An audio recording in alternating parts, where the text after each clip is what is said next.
বিপদ পরীক্ষা আল্লাহ আমাদেরকে দেয় পরীক্ষা করবার জন্য, ঠিক কি না?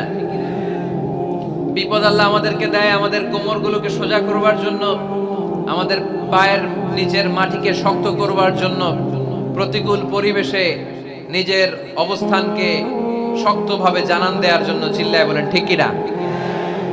এজন্য যারা হতাশ, যারা নিরাশ, যারা টেন্সড, ফ্রাস্ট্রেটেড পিপল, হতাশদের জন্য এই সূরায় আছে আশা, আশার বাণী, আলোর বাণী। কারণ দোহা মানে আলো।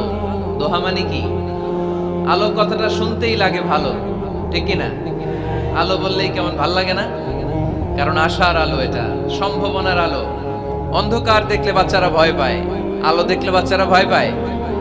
এজন্য আমরা অন্ধকার চাই না, আমরা চাই আলোর পথ। এই কোরআন এসেছে আমাদেরকে আলোকিত করতে, ঠিক কি না?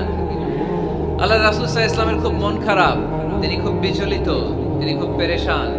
আল্লাহ রাসূল সাল্লাল্লাহু আলাইহি ওয়াসাল্লামের পেরেশানি দূর করার জন্য সান্ত্বনার বাণী হিসেবে আল্লাহ তাআলা এই সূরাটা আল্লাহ রাসূলের জন্য ডেডিকেট করে নাজিল করেছেন। চিল্লায় পড়েন সুবহানাল্লাহ।